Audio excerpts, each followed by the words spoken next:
Hello दोस्तों, अंजना के channel में आप सभी का हार्दिक स्वागत है। तो आइए दोस्तों, आज मैं बहुत ही सुंदर और बहुत ही आदर्शवादी एक बहुत सुंदर कहानी लेकर आई हूँ। भगवान गणेश ने कैसे कुबेर भगवान का अहंकार तोड़ा। दोस्तों, धन का देवता और लंका का राजा बनने के बाद कुबेर का वर्चस्व बहुत बढ़ गया था। ऐश्वर्य घमंड का जनक है। कुबेर को अहंकार हो गया दोस्तों। वह अपार धन संपदा से किसी को भी संतुष्ट कर सकता है। एक बार वह कैलाश पर्वत पर पहुंचा और शिव पार्वती को आतिथ्य स्वीकार करने का निमंत्रण दे डाला। भगवान शिव माता पार्वती समझ गई कि कुबेर भैभ्यों का प्रदर्शन करना चाहता है। उन्होंने कहा, हमें कुछ आवश्यक कार्य है। तुम चाहो तो हमारे पुत्र श्री गणेश को अतिथि बनाकर ले जाओ। कुबेर सहमत हो गया। वह गणेश को साथ लेकर अपनी स्वर्ण नगरी लंका जा पहुंचा। उसने गणेश को अनेक तरह की स्वर्ण निर्मित अद्भुत वस्तुएं दिखाई। स्वर्ण देखकर गणेश जी उब गए। उन्होंने कहा कि मुझे तो भूख लगी है। भूख लगने पर व्यक्ति को स्वर्ण नहीं, भोजन चाहिए कुबेर देव, इसलिए मुझे भोजन प्रदान करो। कुबेर ने गणेश के लिए आसन लगवा दिया और अपने सेवक को कहा कि गणेश जी के लिए भोजन का लड्डुओं का थाल सजाकर ले आया जाए। कई प्रकार के 56 भोग गणेश भगवान के लिए भोग के रूप में लाए गए। इधर गणपति ने जैसे ही गणपति के सामने भोजन की थाल आती, इतने में ही वे भोजन एकदम से खा जाते। और गणपति भगवान ने कहा कि मुझे और भूख लगी है और भोजन लाओ। सेवक इस बार बड़े थाल से दोगुना भोजन लेकर लौटा। गणेश उसे खाकर सेवक की ओर देखने लगा। सेवक और भोजन लाओ, और फिर बस वह लाता ही चला गया। कुबेर ने गणेश को समझाया कि वत्स, अधिक खाने से पेट खराब हो जाता है, तुम्हें और नहीं खाना चाहिए। गणेश ने कटाक्ष किया, कहीं ऐसा तो नहीं कि धन के देवता जो आप हैं, आप धन के देवता के कारण आप बालक को खिलाने के लिए पर्याप्त भोजन नहीं है कि आपके पास धन ही है। अहंकार पर चोट पड़ी तो कुबेर ने कहा, पूरे संसार का पेट भर सकता हूँ, तुम जितना चाहो खाओ, मैं भी देखता हूँ कि तुम कितना खा सकते हो। गणेश मुस्कुराए और खाने बैठ गए। कुबेर के सेवक भोजन परोसते गए, गणेश जी खाते गए। सैकड़ों लोगों का भोजन गणेश अकेले चट कर गए। कुबेर का अन्न भंडार खाली हो गया। अब उन्होंने संकोच पूर्वक गणेश से पूछा, मेरा भंडार खाली हो चला है, अब क्या खिलाऊं? गणेश ने कुबेर के सिंहासन का पाया ही चबा लिया। सिंहासन लड़खड़ाया और एक ओर लुढ़क गया। कुबेर ने हाथ जोड़ कर कहा, परंतु इतनी देर में गणेश और भी कई चीजें सोने की चबा डाले। कुबेर के हाथ पैर ठंडे पड़ गए।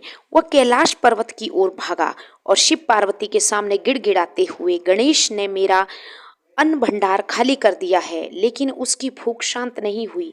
अब वह महल को स्वर्ण निर्मित अनमोल जो हमारी स्वर्ण की वस्तुएं थी उनको भी चबा रहा है।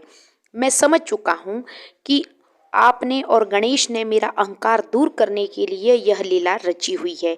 मैं अपनी गलती पर लज्जित हूँ, मुझे माफ कर दीजिए।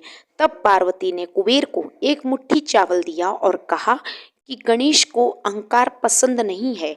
यह चावल विनम्रता पूर्वक आप अपने पतीले में बनाओ और गणेश भगवान को परोसो, उनकी भूख शांत हो जाएगी। कुबेर चावल लेकर लंका जा पहुंचा।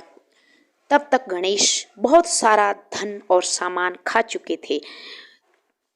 कुबेर ने तुरंत चावल पकाए और विनम्रता पूर्वक आदर सहित भगवान गणपति को अर्पित किए। चावल खाते ही गणेश जी ने जोर से डकार ली और उठ खड़े हो गए। वाह, अब तृप्ति मुझे आ गई है। गणेश ने कहा, मेरा पेट अब भर चुका है। धनराज कुबेर, अब आप मुझे वापस मेरे माता पिता के पास ले चलिए कैलाश पर्वत पर। इस पर जो धन के देवता कुबेर हैं, वे विनम्रता पूर्वक हाथ जोड़कर गणपति भगवान के समक्ष खड़े हुए और कहा कि हे प्रभु, मुझे माफ कर दीजिए। मैंने अहंकार में आकर कि मेरे पास ये है वो है, मुझे इस चीज का सब कुछ का लालच था, इसलिए मैंने इसी अहंकार के कारण मुझे अहंकार हो गया था और इस अहंकार के चलते ही मैंने आपको कैलाश पर्वत पर निमंत्रण दिया था। किंतु हे गणपति, अब आप मुझे क्षमा करें प्रभु, मेरा अहंकार चूर चूर हो गया है। मुझे समझ आ चुका है कि ये धन व्यर्थ है और आप मुझे क्षमा करें। किंतु मेरा सिंहासन, इस पर गणपति जी ने उन्हें कहा कि मेरा पेट भर चुका है और आप मुझे वापस ले चलिए। अब कुबेर भगवान ने कहा कि मेरा सिंहासन और अनमोल वस्तुएं। कुबेर ने संकोच करते हुए कहा। गणपति भगवान ने हंसकर गणेश ने ठहाका लगाया, हा हा हा, इनकी चिंता आप मत कीजिए, वैसे भी मुझे अहंकार से बना भोजन पचता नहीं है, ये मैं आपको बहुत जल्द वापस कर दूंगा। यह सुनकर कुबेर पानी पानी हो गई। कुबेर बालक गणेश को कैलाश पर्वत पर छोड़कर ले गए दोस्तों, और माता पार्वती और शिव भगवान को प्रणाम किया। गणेश को जैसे ही छोड़कर वापस लंका पहुंचे तो कुबेर देव देखते हैं कि वहां पर उनका जो भी सामान गणपति भगवान ने चबाया था वो सही सलामत वहां पे पहुंच चुका था। तो ये थी दोस्तों बहुत ही सुंदर स्टोरी गणेश जी की और कुबेर की। आशा करती हूँ आप सबको पसंद आई होगी। दोस्तों, हमें कभी भी जिंदगी में अहंकार नहीं करना चाहिए। अहंकार बस वस्तुओं का तो क्या है, वस्तुओं आज है कल नहीं भी है, लेकिन आदमी के जो सत्कर्म है, जो उसके कर्म है, वही साथ चलते हैं। तो आशा करती हूँ आप सबको पसंद आया होगा। तो please subscribe my channel. Thank you.